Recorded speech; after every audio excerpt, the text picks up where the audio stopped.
Michael, is there anything that you want to start out with by way of background on the Nebraska World Affairs Council? Anything that you'd like to say about our programming?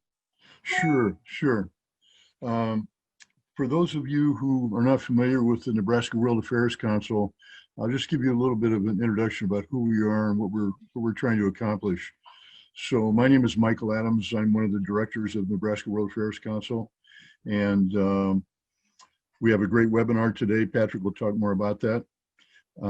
Nebraska World Affairs Council, formerly known as the Omaha World Affairs Council, the roots go back to 1972. So we're looking at our 50th anniversary in about 18 months. So it's very exciting. We are a nonpartisan, nonprofit, membership-based organization. Our mission is to provide educational programming and engagement opportunities together with partners to our three targeted sectors, namely students, young professionals, and community leaders, so that they may become competent and better informed global citizens in the very complex, interconnected world that we all live in. We do encourage citizen-to-citizen diplomacy, which we feel is a way to promote peace and mutual respect so that we can all thrive together. Why do Nebraskans care about world affairs? Well, annual surveys sent out by the various school boards around the state, home with the students, indicate that there are more than 120 languages spoken in the state in the homes of the students. This is pretty amazing. Nebraska ranks 37th in population in the US, but we rank number first, second, third, or fourth in certain export categories. In fact, exports provide about 62,000 jobs in the state and represent over 9% of Nebraska's economy. Our programs cover a wide range of world affairs topics, including food security, conflict resolution, climate, US foreign policy, human rights, international trade, cultural heritage, just to mention a few. I do invite all of you to follow us on Facebook and LinkedIn to learn more about our programs and events. Global citizens are really needed here, so please consider joining us. Hope that gives you a better insight into who we are. That's great. Thanks so much, Michael. That's good background. I don't know some of those statistics that you brought out too. I appreciate how much you put in about the importance of international to Nebraska. While we wait for our speaker to join us, a few words about how I met Tanya. She and I were in a program called the Co-Scholars Program, CAUX, in Switzerland. Co-Scholars Program was founded by an organization called Initiatives of Change. And we do a lot of work around the world. I'm going to actually ask my friend Yitka, who has just joined us and is the director of the Co-Scholars Program, to say just a little bit about the Co-Scholars Program while we wait for Tanya. We also have former academic director Barry Hart on, but I see Tanya's joining us too. But Yitka, by way of introduction to the Co-Scholars Program, which is how I met Tanya, I want you to say just a little bit about the Co-Scholars Program, please. Good morning, everyone. Hi, Patrick. Thank you so much. I didn't know I'm going to be talking. No, I didn't either. So I manage the Co-Scholars Program in Switzerland and India. It's a conflict transformation program. We bring young people from all over the world for 1 month to Switzerland and to India, and focus on conflict resolution, negotiation, peace building, and everything that has to do with dialogue and sustainable development. So there's a lot of, I could go on and on, but I'm so grateful for having people and role models like Patrick and Tanya in my life, and just learning from them. And so if you know any possible students who might enjoy and benefit from our program, please let me know. Great. And Barry Hart, you've been also involved both as academic director of the Co-Scholars Program and then very involved in the International Association for Initiatives of Change, which is the organization that runs the Co-Scholars Program. Can you say just a word about Initiatives of Change before I introduce Tanya and we program? Yes. Good to see everyone, particularly you, Tatjana. Initiatives of Change has teams in 36 countries around the world, and the goal and vision is to create peace across different divides in societies, whatever it might be. And currently we run a major trust building program in 3 countries, Kenya, Canada, and France. And we're in partnership with the Fetzer Institute to expand those programs out into our network. Basically, we have 2 major centers, just mentioned, in Coast, Switzerland and in Pachacani, India, but nothing's centralized. It really is a program that we support the teams in their particular context. So that's a little bit, but its main value is beginning with yourself and expanding out from there. And so it's about self-reflection and self-responsibility for the purpose of social change. Thank you so much, Barry. I appreciate also one of the benefits that is the network of co-scholars and others who have been through different initiatives of change. Tanya and I are alumni of the Co-Scholars Program, as is Ibrahim. So I want to make a special welcome to Ibrahim as well. It's great to have you on, and this network of people around the world is one of the most interesting things. Tanya, I know that you're originally from Bosnia, but have done work really all over the world, now based in Warsaw, with OSCE. You're going to talk a little bit more about OSCE and what you do there. And so I'll hold off on that. But I just want to say your background is so impressive, and we are so pleased to have you with us today. Maybe you could start with a little bit about OSCE and what you do in particular with regards to racism and xenophobia. Thank you very much, Patrick, and thank you to the Council as well for inviting me to address you today. It's wonderful to be connected to other co-scholars, at least virtually.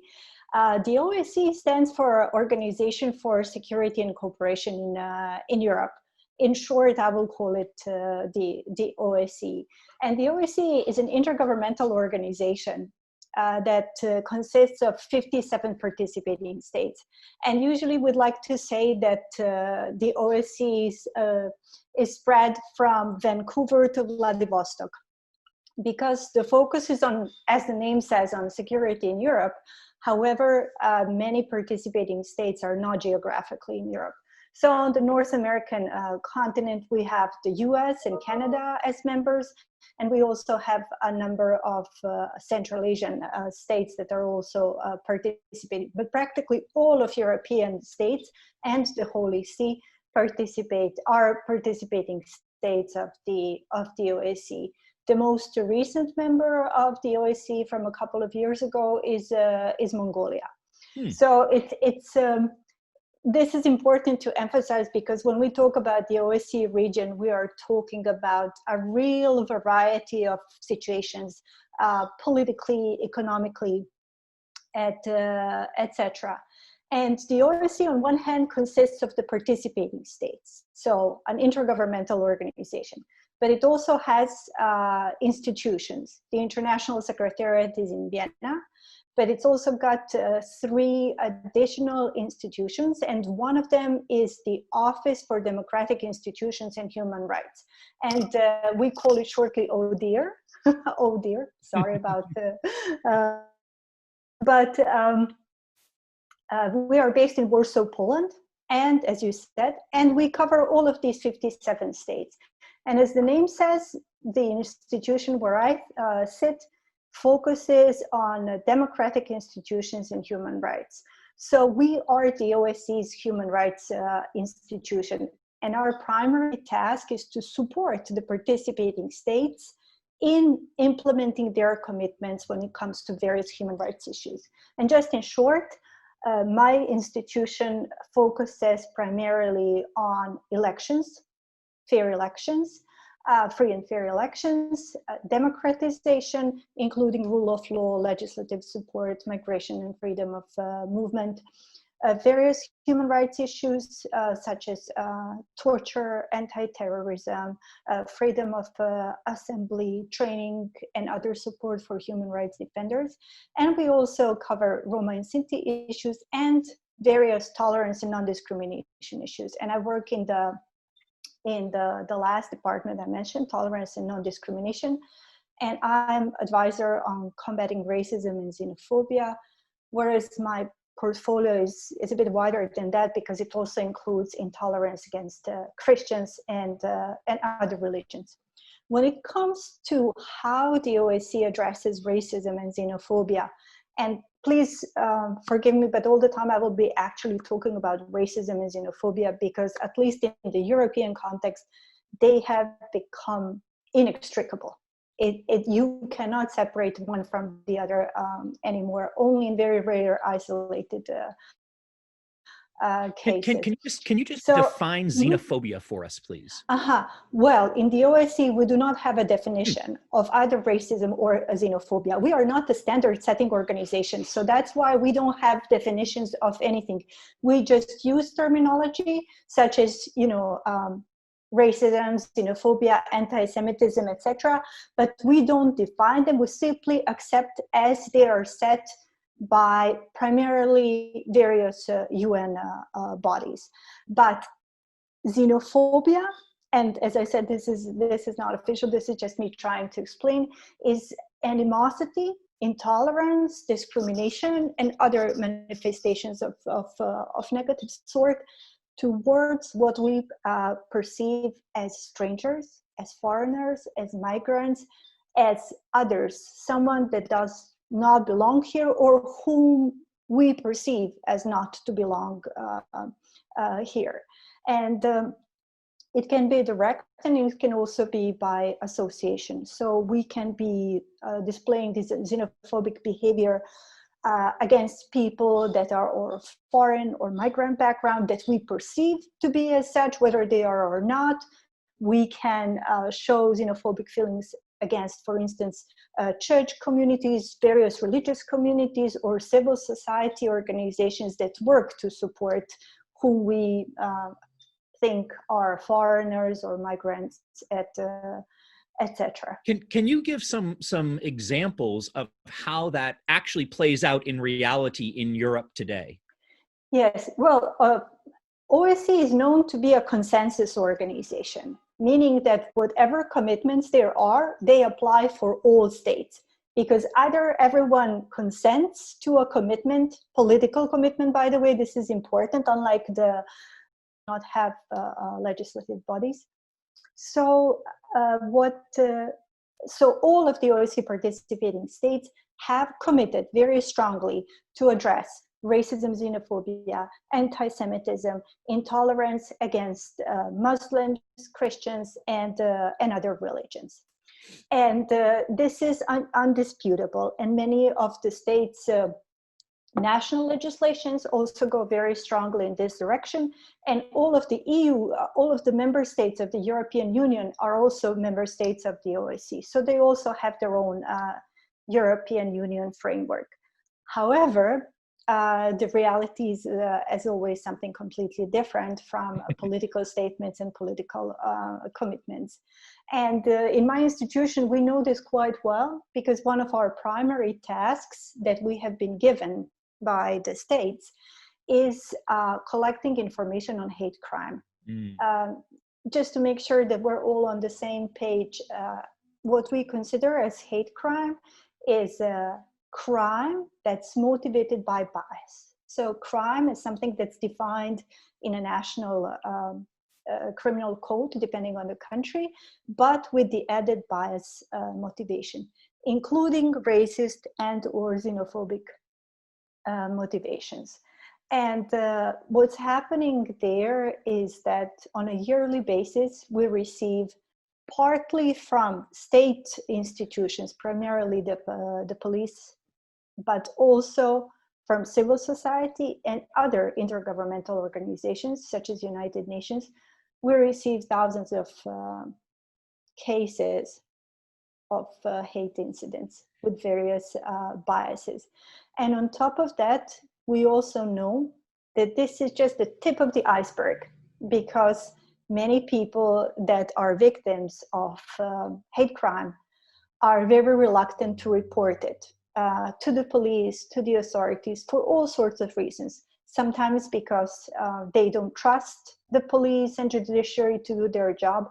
Sometimes they are afraid of further attacks. Sometimes their own irregular status, for instance, as migrants, makes them reluctant to go to the authorities so that they don't put themselves in danger with the authorities.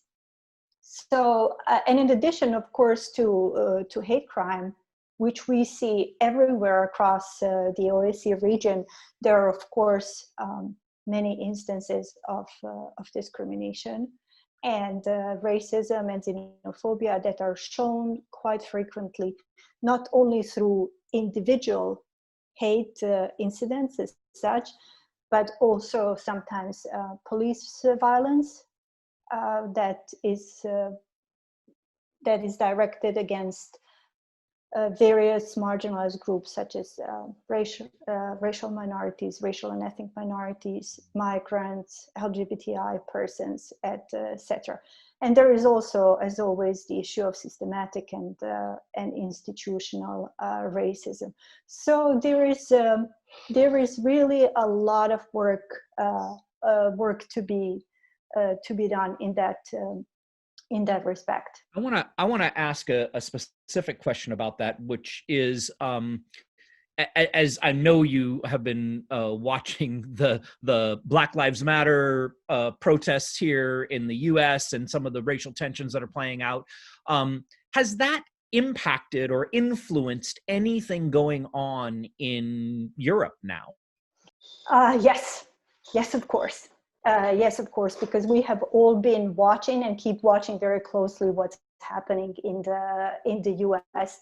And most of you have probably heard that I believe in around 20 European countries there were also protests motivated by the Black Lives movement. As I said, my institution is based in Warsaw, and in Warsaw as well, there were protests in front of the American embassy there, and many other places, with varying intensity. You know, in some places, like for instance, Berlin, there were tens of thousands of people gathering, in London as well. However, at the same time, in some countries, there were no protests, or the protest was small. But as I said, we're talking about, you know, over 50 states with very, very different situations. So this should not really be compared. So in that sense, when it comes to street activism, but also formal civil society activism, there has been a lot of attention. However, what I have to say, and this is not the official stance of the institution, but one thing that I have heard numerous activists, particularly European activists of African descent, say is that they're not sure that there has really been a deep reckoning in that sense, because not everyone, of course, we can't and we shouldn't generalize, but very often this energy, so to say, was motivated by the treatment of African Americans and other racialized minorities in the United States. What I'm trying to say is that many people did not really go below the surface. So it was, oh, it's really horrible what's happening in the US, but there was not always an in-depth reckoning in how the same phenomenon of racism and xenophobia, including institutional and systemic levels, is affecting the situation in our own country. So that was a concern. There were some situations, I mean, I'm mentioning Berlin again, just because the illustrations are coming to my mind from there. But for instance, the name of a street and a metro stop were changed because the word in German was considered offensive for Black people. And that was something that activists have noted have been happening for years, that it should be changed. And only when the Black Lives Matter movement happened in the US and started reverberating around the world, then the authorities happen to do this. And of course, when it comes to numerous Roma communities, please just let me emphasize that there are estimates that in Europe there are around 12 million Roma living practically in every European state. This is particularly where this reckoning seems to be missing. So we're not talking only about people of African descent living in Europe. There are other communities as well that are significantly affected by racism in Europe. We're talking a lot here in the U.S., as you know, about systemic racism, and you mentioned that a few times in your comments there. One of the ways that systemic racism plays out is in underserved health needs of different minority communities. And COVID-19 has really shone a light on that, the health discrepancies, the disparities. I wonder how systemic racism or systemic xenophobia has impacted how COVID-19 has impacted different minority groups within Europe. Well, we were just talking about the protests motivated by the BLM movement. And as this was happening at the same time as the COVID-19 pandemic, this, of course, influenced that as well. Please just let me start with that, because in a number of countries, there were limitations by the state on freedom of assembly. So, the gatherings were limited to a certain number of people. And in the countries where there were larger protests, there were definitely concerns by the authorities that there were some states that explicitly called, they didn't ban them, but they explicitly called against the protest because they may contribute to the spread of the virus. So that was also how the COVID influenced the situation when it comes to understanding and acknowledging racism. However, the pandemic itself had a really strong effect on various minority communities in Europe, and it was reflected in a number of different ways.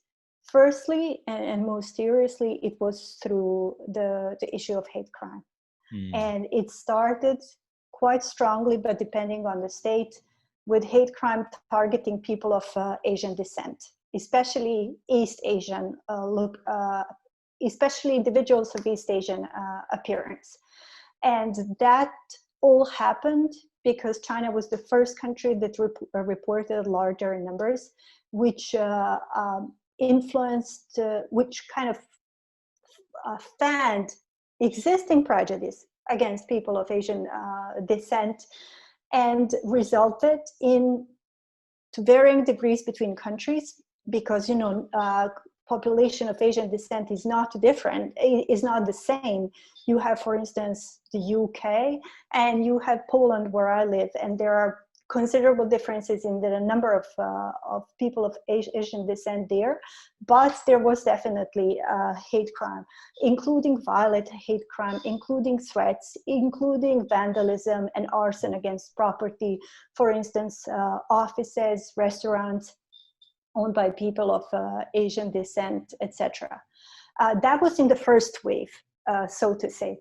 But what also started quite soon afterwards was racist scapegoating of various minority groups. And to me, it's interesting that a whole variety of minority groups was affected by being blamed for spreading the coronavirus. So one group, as I mentioned, were people of Asian descent. The other group that was very strongly affected by this were the Roma communities in Europe. Then also Jewish communities in Europe, because there was a number of conspiracy theories that blamed Jewish communities for spreading the virus. Then also Muslim communities, whether this was in Western Europe, Muslim communities of migrant background, or in countries that have significant Muslim ethnic and national minorities. And at the same time, refugees and migrants were also blamed for the spread of COVID, or there was fear of assisting and calls not to assist refugees and migrants, or not allow refugees and migrants to pass through a country because they may be spreading the virus. And this went even to the level of nationality, regardless of the race. So if a country was known in Europe for having currently very high rates of COVID-19 infections, there were registered cases of individuals from these countries that were targeted that were harassed, that were blamed. There was a lot of online hate speech, etc., blaming them for Can I give spreading one the quick virus. example of that? So my daughter was an international exchange student in Belgium. Mm-hmm. And she stayed, actually, when all the others were evacuated. She decided to stay, and we supported that.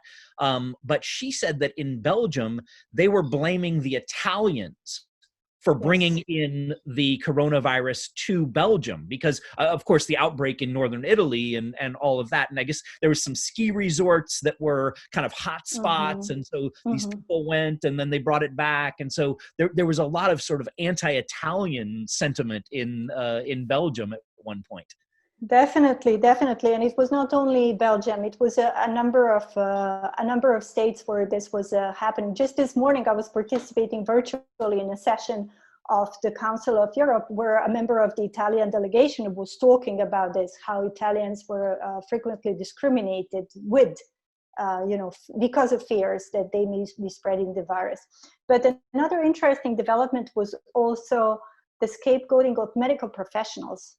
On one hand, medical professionals were everyone's heroes, because of all the hard work that they were doing under tremendous risk and often working without adequate equipment. But then at the same time, there were people that were blaming medical professionals. And I'm mentioning this in the context of racism and xenophobia, also because in a number of countries, people from minority background or a migrant background are overrepresented in medical professions.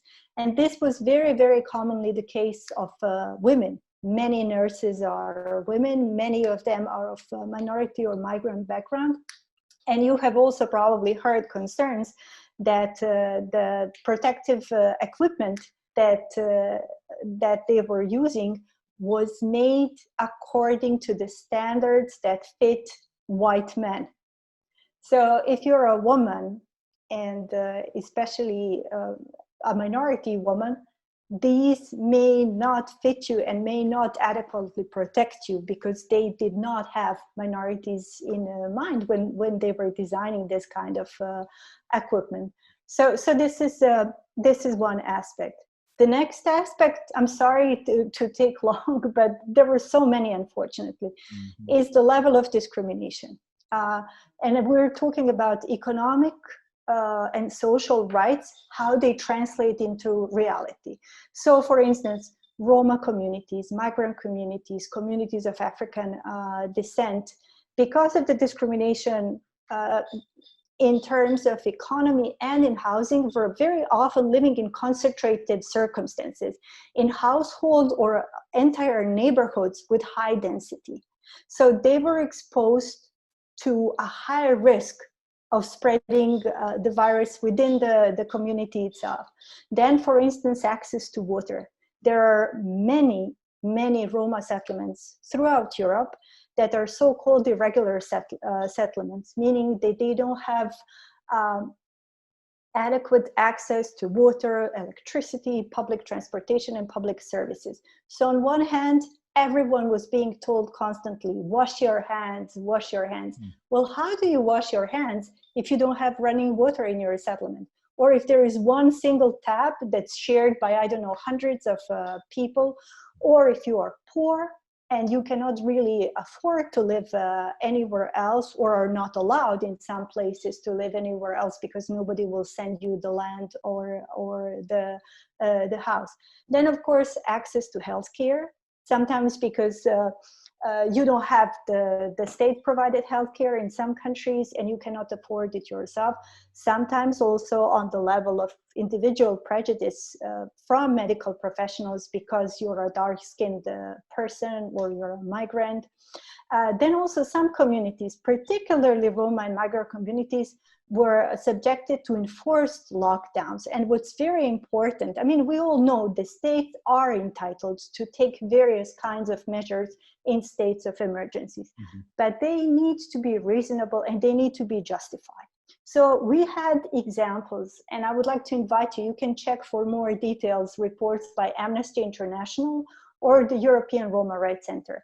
In a number of countries, there were enforced lockdowns of Roma settlements, mostly done by the police, in some cases the military as well.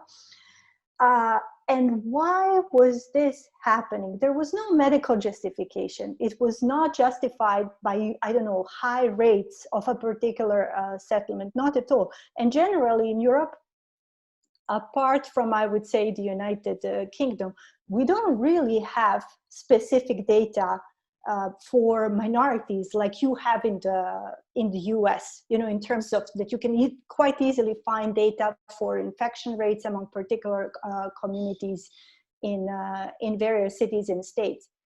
In Europe, this was considerably less the case. So on one hand, we have these situations that Roma were blamed, that Roma were under enforced lockdowns, and at the same time, we don't have any data that there were really higher rates of infection that would justify this. And then when you also think for impoverished Roma settlements, such as the ones that were under this enforced lockdown, people often do not have regular employment. So what they do is quite often, like in Spain, people will sell things in the street, or many people who would go around towns and villages and collect recyclables, you know, scrap metals, metal, etc. So when you put an entire settlement like this under an enforced lockdown, that means that none of these people can go and do what they normally do for a living. And for me, it was really moving when I heard a statement from a Romani man in such a situation, and he was saying, well, either I will die of hunger or of the COVID-19. So stark were the choices for people under these circumstances. And then, you know, issues of language. Only some countries have offered information on COVID-19 in minority languages. So not everyone had access to this. Then in terms of education, you know, education turned almost completely online. And, you know, we talk about households where all of a sudden, everyone needed to have equipment, technical equipment, you know, laptops, computers, tablets, or at least phone, where you needed uninterrupted internet access, where you needed space, you know, for a child, some peace and quiet for them to watch the lessons, to engage in homework. And this was just not possible in many communities. You've given so many examples of ways in which this bigger picture, systemic issues are at play within not only the COVID but also the racism and xenophobia, how that plays out. Thank you so much, Tanya. I want to open up to questions or comments from others at this point. Anything that you want to ask, you can either type it into the chat or you can unmute yourself and just share whatever you have. I have a question for Tatjana. This is Michael Adams. You mentioned several times the Roma community in Europe. How did you first get interested and involved with discrimination and xenophobia regarding the Roma communities? Well, thank you for the question. This will have to be a personal confession in a way. It actually happened in the U.S. That's very ironic. I was at Columbia University as a fellow of the Pew Foundation studying religion, religious freedom, and human rights. And a Czech colleague of mine invited me to go together to a session, to a panel on the human rights of Roma in Europe. And for me, even though I was a person interested in human rights, this was, and I have to admit, this was then not an interesting topic. Roma communities, live somewhere next to us, and white people like myself do not necessarily pay attention, or when they do, it's negative attention. But then I went to this panel to accompany my friend, and it seemed like, my eyes were open. I was listening to Roma representatives from Europe and from the US as well, telling about their situation. This was more than 20 years ago. And I realized I must have been blind. From New York, from Columbia, I moved to South Africa to research the role of religious communities in the peaceful transition there, because that was already prearranged. But I was thinking, my God, I'm going to South Africa to study racism when there is racism next to me that I was not aware of. And which is, of course, entirely mine to blame. And this is how I got involved.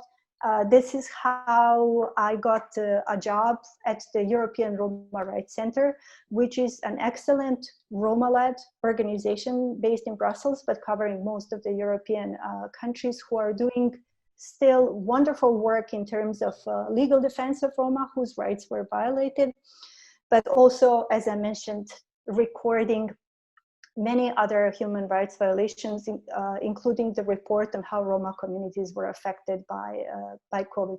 So again, I'm very ashamed of my beginnings, but I would hope that for all of us, it's never too late to start and open your eyes. Two quick comments on that. One is, you never know how things are going to turn out when your eyes are open, right? That's a great example, if your heart is also open. And second, I'm teasing my friend Yitka now. You got to watch out when those Czechs invite you to an event, because your life could change, right? Other questions, please. If I may ask, thanks so much, Tanya, for all the important information.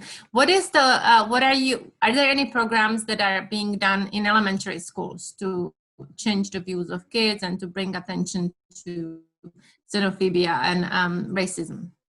Yes, there definitely are. Again, as I said, we're talking about a region where there are many countries and the situation is quite different.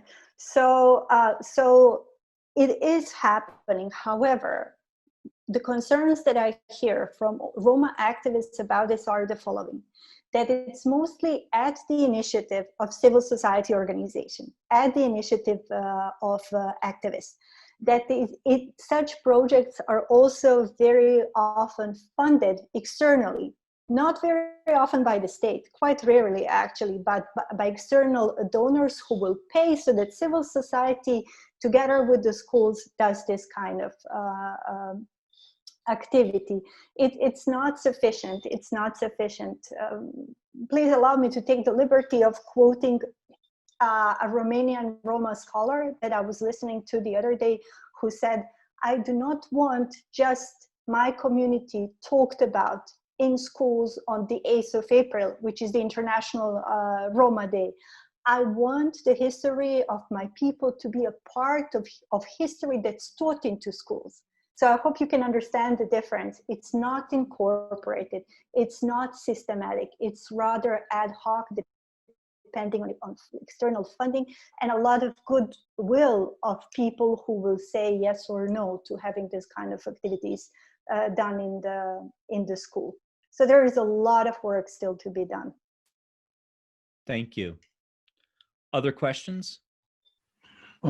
Yes, Tatjana, maybe you could say something about the faith-based communities and how that ties into the discrimination problems. Mm-hmm. Thank you for raising this, because they're playing a very important role. Let me also combine this together with saying something about activism, civic activism in general, including the activism by faith communities. In a number of European states, we express concern about what we call the shrinking space for civil society. There are more and more countries where this kind of activities are being restricted. There are more and more countries where solidarity is being criminalized, essentially. So if a faith community or a civil society organization of any type is working, for instance, with migrants, you may be formally accused of assisting illegal migration and issues like that. So on one hand, we have a situation where there is less and less space for doing this kind of activity. At the same time, there is more and more need to do so. And faith communities and generally civil society organizations have done a very good job in times of the pandemic. So despite the general circumstances that were not good, and please just let me add that for essentially all of the problems that I mentioned for minorities, they all existed before. The COVID pandemic did not bring anything new. Everything existed, but just was more visible and more intense within the context of the pandemic. So it was like that here as well. The situation was more and more difficult for civil society, including faith communities. But at the same time, when the pandemic happened, they had a number of issues. Many could not do their work because of the lockdowns, and you were unable to roam the streets to visit people who needed help. Many also suddenly changed their focus because they also had to compensate partly for the overstretched state institutions who could not cover everyone that needed assistance. So civil society organizations chipped in. So you could see groups of activists, including faith-based activists, for instance, distributing aid and masks together with Roma activists in Roma settlements and many other similar situations.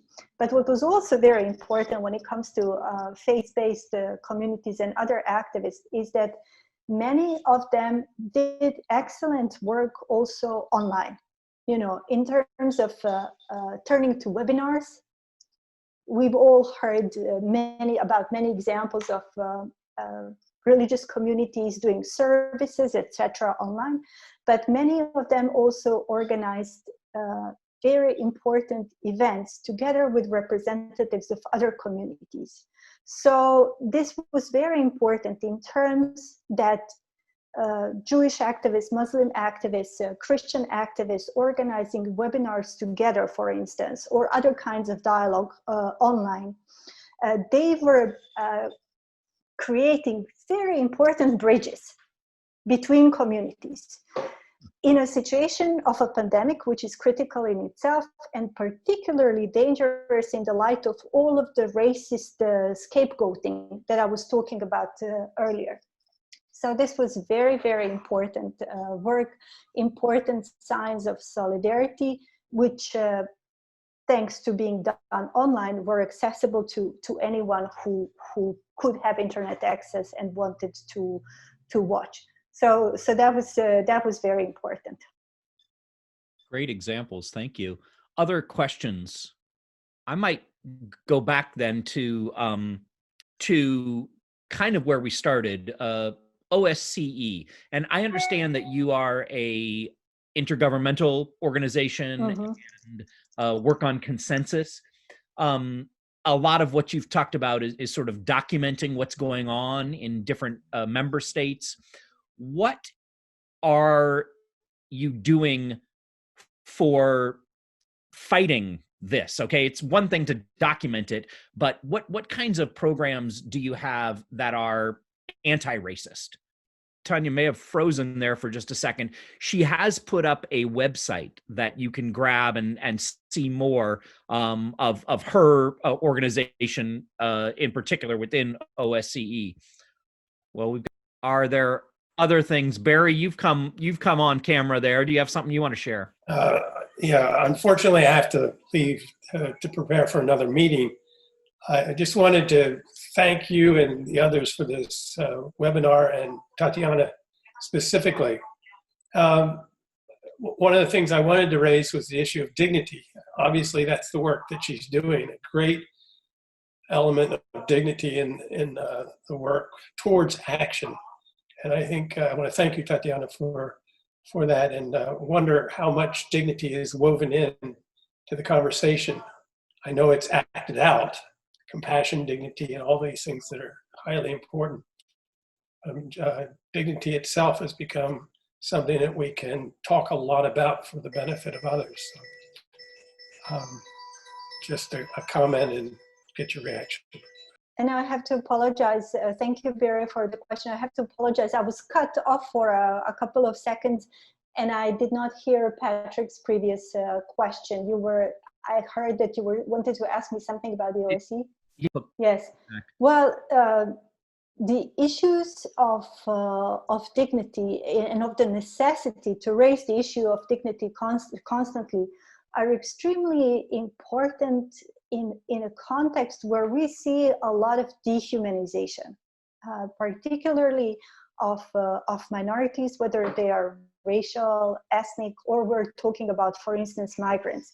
You probably know that there is the so-called migration crisis, and I use this term under quotation marks, in Europe since 2015, with considerable numbers of migrants, including refugees, arriving overseas or by land from various countries of the African continent, from the Middle East, and including countries like Bangladesh, Pakistan, Afghanistan, etc.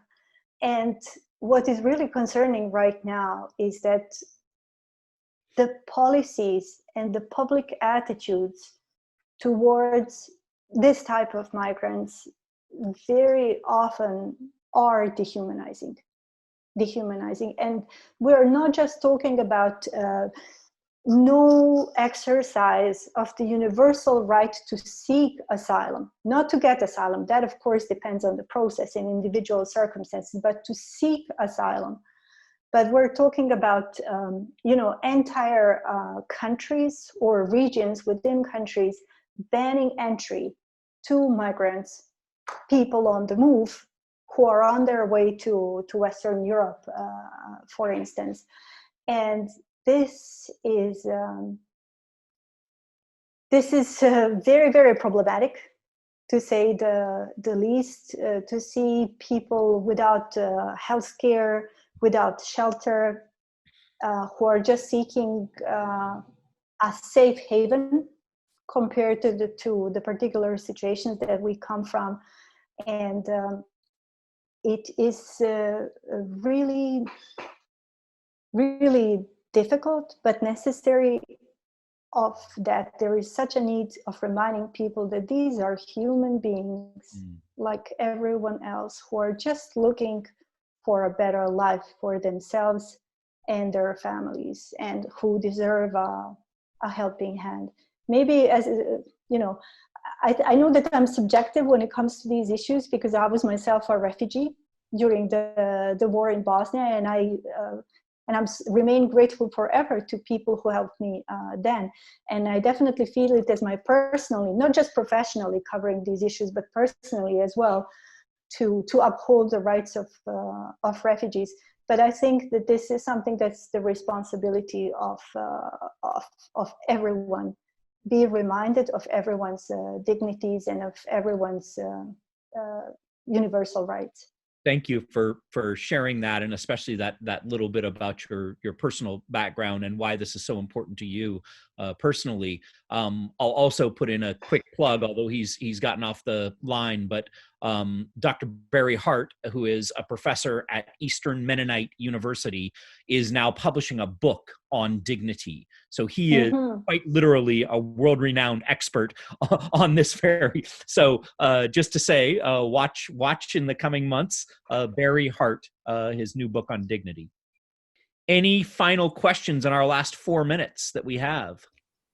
Tanya, what a delight to have you. Yeah, please go ahead. Yeah, thanks, Patrick. It's nice to see everyone virtually. So thanks, Tanya, for fascinating presentation and talk. So what are the major challenges facing the civil society in the current situation? I will be talking primarily of the organizations that are working to address racism and xenophobia. I would say in some countries, it's the legislation that limits the work of civil society as a whole, especially if you receive funding from abroad. That's one of the key problems. Another key problem is, as I mentioned, the increase in legislation that criminalizes solidarity. So on one hand, I just talked about the needs when it comes to the thousands of migrants, including refugees, that are on the move throughout Europe, wanting to reach their destinations in Western Europe who are getting no assistance. And then you have countries that are forbidding this. You can end up in jail, essentially, as a civil society activist who are doing this. Or in some other places where the bans are not of legislative nature, but there is a public discourse that constantly discourages you, where the migrants are not considered as a human beings deserving of assistance or rights, and where at the same time activists are being accused of assisting migrants as, inviting more migrants to come to the country. This is also an accusation that's often dealt. So there are many more, but I would, because of the time, I would focus on these two: legislation that increasingly, and discourse in some countries that increasingly makes the work of activists very difficult, and particularly when it comes to those assisting the migrants and refugees being criminalized for the work that they are doing. We're coming up on the end of our time, but Michael has asked a very provocative question in the chat that maybe we'll end with this. It's really asking you, Tanya, to look into your crystal ball and tell us, as population growth continues in the coming decades, are we going to see more of racism and xenophobia, or are we going to be so mixed that it's all going to be peace and love? I wish I had the answer to that. And I wish, Patrick, that your second proposal could come true. But I don't think this is going to happen. I mean, I think that right now we are in a very important moment when it comes to dealing with racism and xenophobia. And I would like to believe that all of the racial motivators and instances will at least lead us to deeper discussions and deeper changes in this respect. So I would say I don't really have an answer. I don't think that anyone does, but it very much depends on what we do right now. Thank you. And that is a wonderful way to end. This has been a great dialogue about racism and xenophobia. I think it's important that we zoom out sometimes, literally now, from the BLM and what's happening here in the US to see the universal issues that play out. I really appreciate the focus on Europe and what's going on there. Tanya, I appreciate you, the work you do, and your continuing friendship. Thank you to Yitka and all of those co-scholars who have become this network of hopefully peacemakers around the world. And thank you to the Nebraska World Affairs Council. I'm going to pass it over to Michael for a final thank you and any word on upcoming programs. Michael? Thanks very much, Patrick. And thanks, Tatjana. That was really fascinating. You have an amazing career, and we look forward to more peace building. So I should mention that we recorded this session, and we'll be posting it on our YouTube site. We thank you very much for that. So hopefully we'll get much wider exposure. We encourage people to come back and to some of our follow-up events. We have, in the near future, we're looking at one from the FAO people in Italy on the issue of food security, which is very important. Also, one coming up on US-China relations and many others. And we're also open to suggestions on future programs related to world affairs. We will post all of these on our Facebook site, Nebraska World Affairs on Facebook site. So thank you very much, everybody, and especially our famous guest speaker. And we look forward to staying in touch with all of you. Thank you as well. I would like to thank the organizers and all of the other participants. I shared my address. If you would like to get more information or do something together, please do get in touch, and thank you.